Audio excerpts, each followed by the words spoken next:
I want to go ahead and introduce to you guys Eric Bieniemy.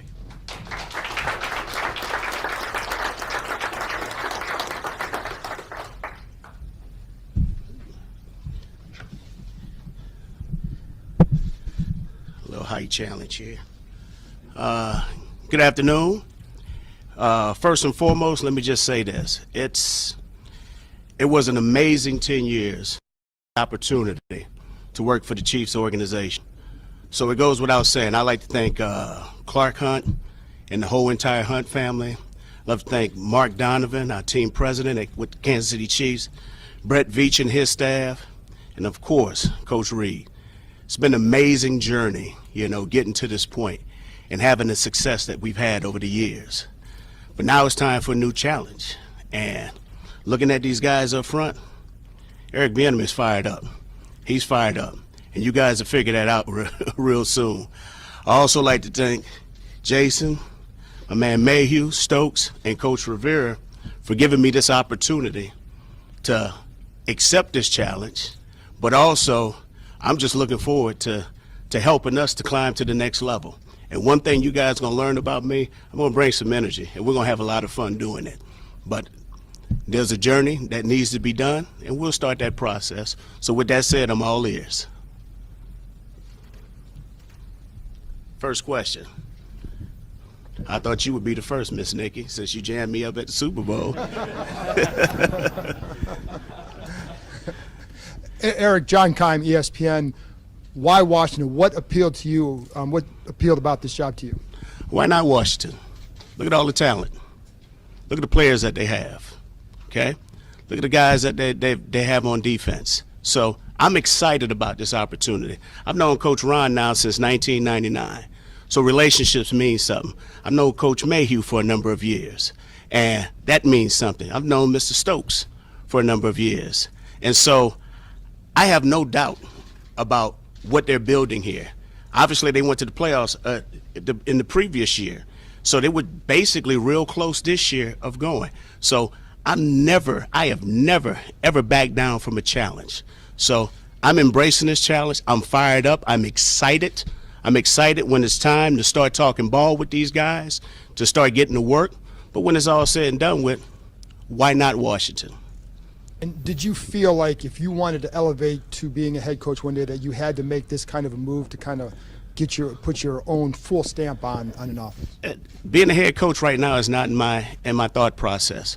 Right now, here's what I'm focused on. I'm focusing on being the best coach that I can be today, okay? The rest of everything else will take care of itself starting tomorrow. I live in the moment, okay? So I got to be implanted, and Nikki know exactly what I'm about to say. I got to be where my feet are. So right now, my feet are planted right here. Thanks for that. Just Nikki Jabala, first of all, with the Washington Post. Generally, what is your vision for this offense? My vision is this. I just want to make sure that these guys understand that there's a way in which I know how to do it. But on top of that, I got to make sure that I'm putting these guys in the best situation to be the most explosive, the most dynamic, and also, more importantly, giving us the best opportunity to be successful. So that's one thing, okay? But when it's all said and done with, we're going to do this. We're going to play hard. We're going to play fast. We're going to have a sense of urgency and a sense of purpose in everything that we do. And that's where it starts, okay? And it's all about being accountable as well, understanding the fact that indirectly we all impact each other's lives. So it's my job to make sure I'm doing what is right by them, but on top of that, they got to make sure that they're doing right by each other. So my envision right now is making sure that that process takes care of itself. The X's and O's will take care of itself. These guys, they know football, okay? They understand football. These guys are professional players for a reason, okay? Now, only thing that's going to change, the verbiage may change. Some of the route concepts, the way we term them, may change. But when it's all said and done with, it's football. And if we love what we do, we'll have the success that we need to have, as long as we're investing in it the right way. Eric, Matt Paris from the Washington Times. Nice to meet you. How you doing, man? Just curious, over the last couple of days, or when you were interviewing for the job, what did you kind of try and tell Rivera and everyone just why you were the right guy for the job, and what was kind of the message that you wanted to get across? Well, more than anything, it was just an opportunity to spend time with everyone and just visiting with Coach Rivera, visiting with the entire staff, and just taking my time and just getting to know people. I think more than anything, when you come into an environment, the best thing that you can do is just listen. And so I'm a great listener. I love to hear what is taking place. I love to hear some of the the coaches, the assistant coaches, and what they've done with these particular players and what they've done here as over the past few years. And sometimes just listening, you have an opportunity to learn and observe. And so that was the biggest thing for me, more than anything, just listening and having an opportunity to get to know the people. Because when it's all said and done with, I know a lot of people don't like this, but this is a people's business. You got to be able to get to know the people, all right? And that's going to be my job, fellas. You're going to understand this when I say this. It's my job to making sure that I can get to know the people so I can get the best out of the player. Hey, Eric, Sam Fortier with the Washington Post. When did this job get on your radar, and how would you describe the process of getting here today? Well, the job, it was on my, I shouldn't say it was on my radar, because obviously we've had a number of things we had to take care of over the past few weeks. But knowing Coach Rivera, you're always in contact with the people that you've known for years. I followed Coach Rivera's career since our days when we were together with Philly. Obviously, he coached with the Chargers. He's done a number of things. Obviously, he had a great deal of success with Carolina as a head coach, and now he's here. And so you always follow the people that had an impact on you. And so my whole thing is that, these guys have given me this opportunity, and so I'm looking forward to sharing this space today and looking forward to working day by day and getting ready to chop this wood that we're going to start chopping here soon.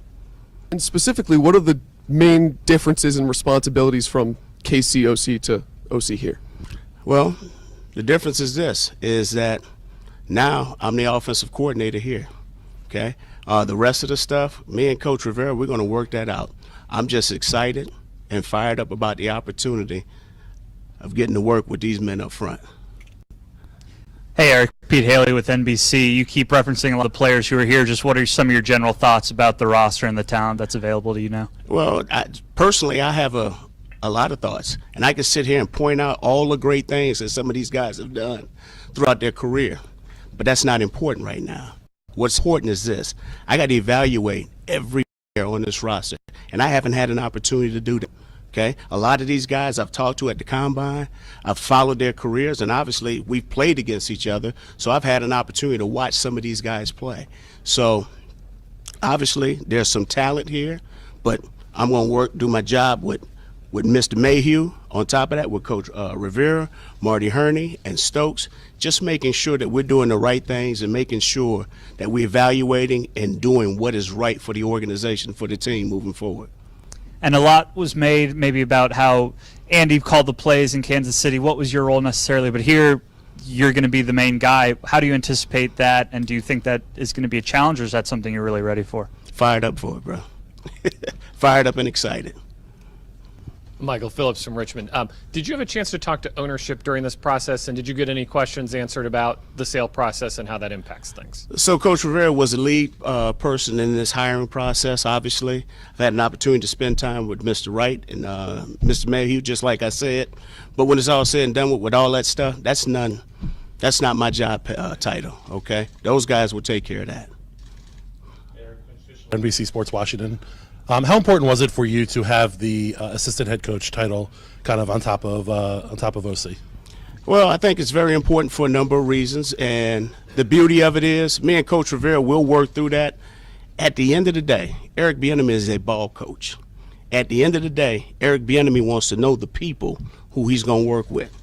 Eric Bieniemy wants to make sure that these guys understand that, we're going to learn to put consistent behavior on tape, all right? But also understanding that when we're playing for each other and doing things for the greater good of the organization, also seeing the big picture, that this game ain't that hard. It can be a whole lot of fun, but it's going to be fun when you're making the necessary sacrifices to make each other better. All right. That's some of the things that I'm excited about. Those are some of the things I'm looking forward to. And so when it comes to job titles and all that, you guys got to understand, yes, I am the assistant head coach. I am the offensive coordinator. My job is to get these guys to go out and do and be the best that they can be. So that's going to be my focus right now. Eric, Scott Abraham, ABC7, welcome to Washington. You're a competitor at the end of the day, player, coach. You've gone through numerous interview processes over the years for various jobs. It didn't work out. How much is that serving as a motivator for you to prove those naysayers wrong, those doubters wrong, that you can be a head coach down the road and lead an offense? So, and I'll keep saying this, right now I'm the offensive coordinator of the Washington Commanders. Okay, being a head coach, that's something, if that's to happen, it'll take care of itself. We've had a great deal of success. We've won, 5 straight AFC championship games, 3 out of 4 Super Bowls. 2 out of those we won. So being a head coach right now, it hasn't happened. It's not anything that's going to impact me moving forward, because the only thing I need to be concerned with, it's what's important today. Today I got to be the best person that I can be. I got to be the best coach that I can be. And on top of that, I got to get these guys in this building to learn to trust me, to get to know me, but also understanding what the term accountability means. And so I have to be accountable to these men. All right, so all that stuff about being a head coach, we could talk about that next year sometime. Right now, I'm focused on the job at hand.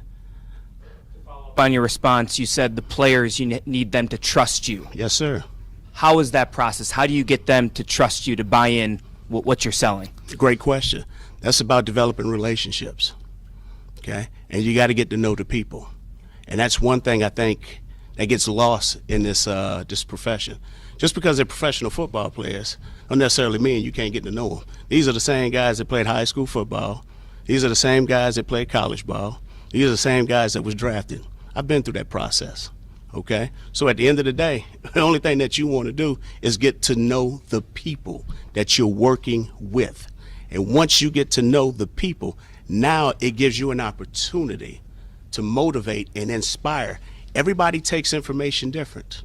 All right, so you got to be able to objectively be able to reach them in a certain way. So that's my job more than anything right now.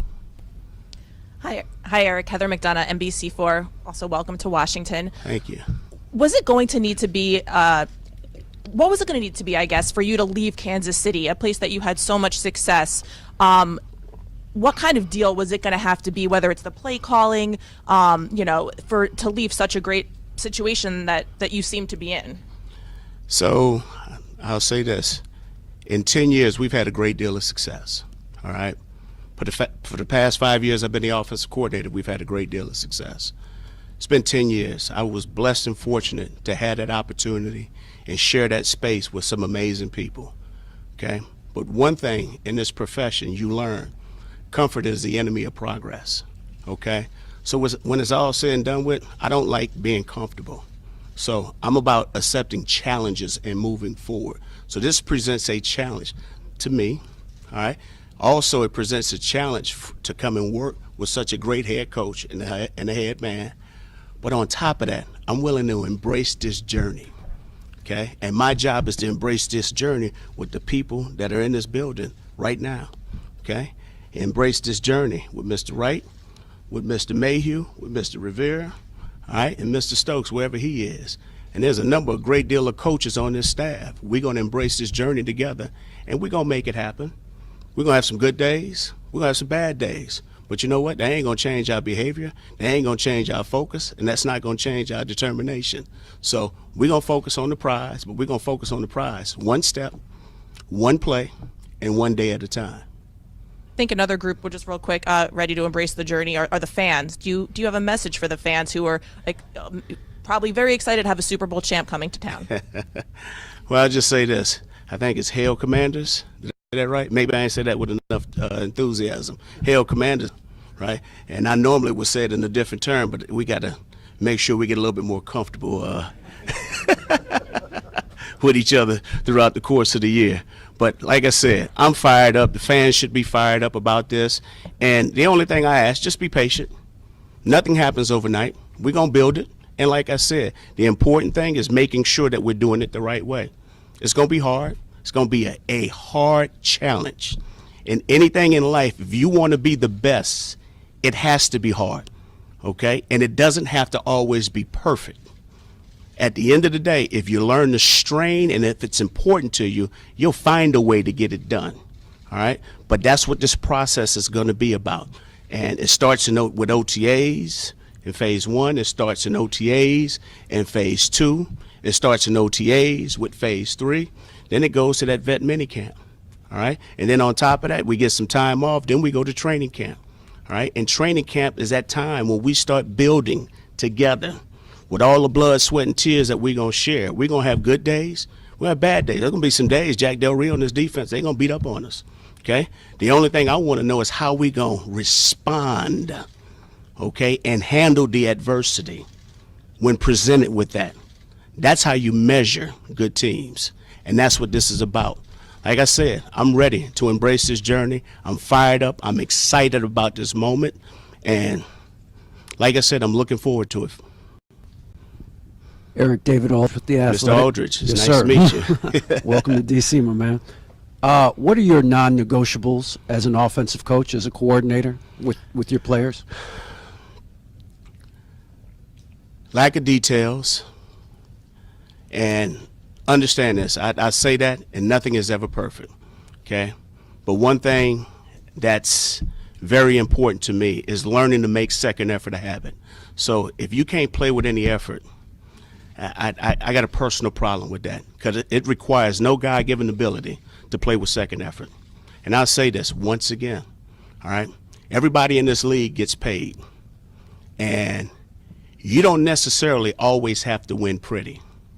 If you go in and fight for 60 minutes and you're straining to finish and you're willing to make that necessary block downfield as a receiver to spring a back, or the back is necessarily picking up a blitz ready to fight him and put hands on him until the echo of the whistle and giving the quarterback an opportunity to throw it downfield, that's what it's about, okay? But we got to learn to like each other. We got to learn to embrace the process, but also, too, we got to learn to strain to finish. If you've ever wanted anything in life, you got to fight for it. And that's one thing we're going to learn to do. And like I said, it doesn't necessarily always have to be pretty, because when it's all said and done with, the only two alphabets that matter is a W or an L. That's all that matters. I don't care how we get it, as long as we find a way to get it together. Also, who taught you about the importance of accountability? Say that one more time, excuse me. Who taught you about the importance of accountability? Ooh, that's something I've learned throughout my entire career, you know, as a player. Having an opportunity to be a personal protector on punt team, okay? Also, as a player, having to protect the quarterback on third down. Also, as a player, just taking tape home to study, all right? And on top of that, just always not wanting to get the quarterback hit. So accountability, you know, indirectly, we all impact each other's lives, okay? And it's one thing that I learned as a player that I really didn't think about, you know, when I was going through it, but I learned it, how important it was to be accountable to players. But the older I got, I also learned it was important to be accountable to coaches, because if you take work home and you're investing into your particular assignment or your particular job, it says a lot about you and your character, because when you're doing that, you're helping taking care of my family, okay? And my job is to make sure that I'm investing, doing all the little things necessary, studying tape, studying at home, making sure that I'm providing you guys the right information so you can be at your best. And I think sometimes that gets lost.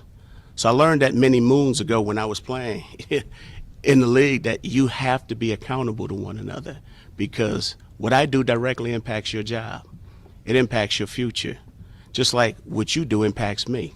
So that's when I was just talking about the ability of having an opportunity of establishing trust, okay? So I've been through it as a player. On top of that, I've learned the importance of being accountable as a coach, and that means a lot to me. And so I've had plenty of lessons that have taken place throughout my lifetime. So you have to learn to be accountable, and it means so much, all right, to the success of any person or any organization. Chris Boombaka with USA Today. How you doing? When did you realize that that next challenge you mentioned would have to take place outside of Kansas City? And when, how were you able to balance that when you were going through it? I know you mentioned being where your feet are, but it must have been, balancing two trains of thoughts there. Well, first of all, you got to be able to process information and be able to live in the moment, but also, too, you have to plan for your future. Yeah, that I would be leaving the Kansas City Chiefs, I had an idea that I would be leaving. So you always envision it in a different way, but like I said, I've been there for 10 years. I've accomplished a lot of things there. It was a great organization. It was a great time. There was a lot of family that has been made there. But now it's about broadening my circles, okay, and expanding and getting to know my new family, okay, and having an impact in helping this team and this organization to accomplish goals and things that we want to strive for. So you learn how to focus, all right, but you got to be able to process it. You got to put it in a different category. So did I have a plan? Yes, I did, okay, but that wasn't going to impact anything that we were looking to strive for throughout the course of the past season, all right? It did not become a distraction. But when it was all said and done with, when it was time to move on, it was time for me to go and accept this new challenge and embrace it. Coach Yes, Bieniemy, sir. Darren Haynes, WSN9, welcome to Washington, D.C. Thank you. It's been well documented that you wanted to be a head coach, but I want you to describe that moment when you made that decision, where you were when you decided, I'm going to come to D.C. Well, it was shortly after the Super Bowl. We had got everything arranged, and I was ready. Now, obviously, it was throughout that process, and the past 2 weeks has been physically and emotionally draining, and in a good way, all right? Because we went from winning a Super Bowl to coming back, flying back in town, getting acclimated, going through exit meetings, and then going through the parade. But I knew when I landed back in Kansas City what was in store. So I knew that it was time to move on. So you're talking about the different waves of emotions that I experienced, just having that opportunity just to say goodbye to the players, spending that time throughout the parade of just feeling the emotions from the fans. And so I knew exactly what I wanted to do, and this is why I'm here. But one thing you guys have learned about me, yes, I'm very appreciative and thankful and grateful for the opportunity that was presented. But on top of that, okay, when I knew I was getting on that plane, I knew exactly what was going to take place. Obviously, since Ron Rivera took over, has had some ups and downs, and Coach Rivera has definitely has this team trending up. What made you choose Washington despite all of that? Like I said, okay, you guys have gotten to know Coach Rivera for the past few years. Coach Rivera is a man of integrity, okay? He's a great leader of men. So who wouldn't want that opportunity to come and work for a man of such high character? So this is why I'm here. And then I'll say this again. I'm not afraid of a challenge, okay? I've had 10 years of success with the Kansas City Chiefs. I said it before, I say it again. Comfort is the enemy of progress, okay? You can't be afraid of leaving a great situation to help yourself to grow and expand, all right? And then on top of that, you always got to be willing to expand your circles, all right? To expand your family members, to remain flexible in how you see and view things. And so this presents a whole entire new challenge that I'm willing to embrace, but also excited about it because I know the potential that's here. And I know that's a dangerous word, okay? But I know the potential that's here, all right? So, yeah, I'm fired up. I'm excited. Hey, Eric. JP Finley, NBC4, 106.7 The Fan. A lot of your former players, both after the Super Bowl, Mahomes and Kelsey, Tyreek Hill this past week came out and said how you pushed them to become better players and better men. How do you know when to push, when to prod, when to pull back? How do you figure that out? Well, it goes back to just what I was just discussing. You have to get to know the people. Okay, you got to develop relationships with the people. Once upon a time, I was a high school player. Once upon a time, I was a collegiate player. And once upon a time, I was a professional ball player. But the thing that I had that I thought every coach did a great job of was that they did a great job of getting to know me. Okay, and so these guys, nothing has changed. All right, it's my job to continue developing those relationships, because when I was a college coach, you had to get to know the guys. You had to go out and spend time with them and getting to know their family members. So what's changed? The only thing that's changed is, hell, they stepped up another level. Okay, they're getting paid for it. No, well, everybody's getting paid now in college. Hell, but these are the same young men, all right, that were being recruited. And so the dynamics of the relationships and how you build relationships and establish relationships with people, that does not change. It's about sitting down and getting to know the people. And that's how you get the best out of people, and that's how you get the best out of players. Now, you may have some success at times, and at times you may not. But it's not going to be because I fell short in getting to know who Brian Robinson is, you know, Antonio or Sam or Curtis, or any of them, you know, Terry. I mean, hell, you know, you have to get to know the people, all right? That's how you get the best out of your players. These guys are here. They're sitting in front of me. When does the process begin? Has it begun? Well, I mean, we can't talk any ball right now. I've texted a few of them, so, and they've been very, very good at getting back to me, which is outstanding, by the way, fellas. All right, because I know some of us can disappear. All right, and professional players have a way of disappearing. But I appreciate y'all taking the time and getting back to me, and that means a lot. Welcome, Coach. Congratulations, Dave Thank you. Harrison, Commander Country. Ron Rivera, Coach Rivera, and Martin Mayhew kind of made an emphasis at the end of the season about how they want to not necessarily improve, but kind of be more consistent with the run game and their game flow. How has your experience as an NFL running back and then again as a running backs coach in the National Football League help you improve that this season? Well, first of all, as the offensive coordinator, we're going to do whatever the hell it takes to win. That's all that matters, okay? And one thing you guys are going to hear me talk about, I'm not a numbers guy, okay? You can go back and do all your research and look at all the press conferences I've done. I'm not concerned with numbers. I can care less what a runner rushes for. I can care less what a quarterback throws for. I can care less about what stats a receiver or a tight end may have receiving. The only thing that matters is did we win or did we lose? So we're going to play complementary football. We're going to do whatever the hell it takes for us to be victorious. That's all that matters. And if we're doing it the right way, guess what?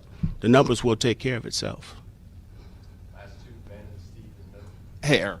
How you doing? Ben Standig with The Athletic. Congratulations. Thank you.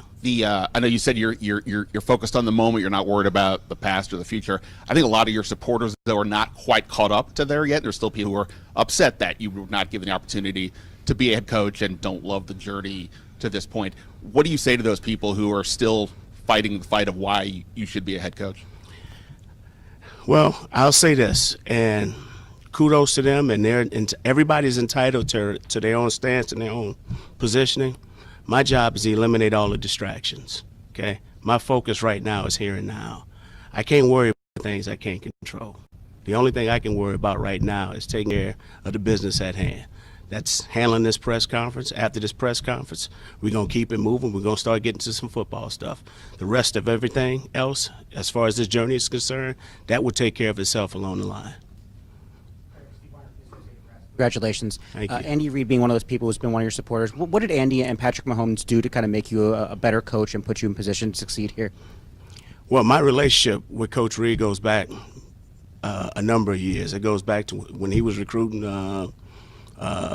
in Southern California, and him playing against some of my high school coaches. So I've known about Coach Reid for a number of years.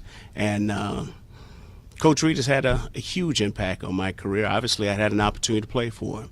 But, he's a consistent individual. He's a creative mind. The thing that he's done a great job of is getting me to see the big picture with everything. And he was just an outstanding person, and sometimes like a father figure. you can go and talk to, but also too, he wore that head coach title for a reason. I can't tell you how many times he threatened to fire me. So, because I've taken him to that point at times. But he's taught me more importantly about consistency, and that's probably the most thing that I can speak highly of more than anything. Coach Reid's the same person that you saw when he walked in that building in 1999 with the Philadelphia Eagles, and he's the same person today in 2023. Is that it? Thank you, guys.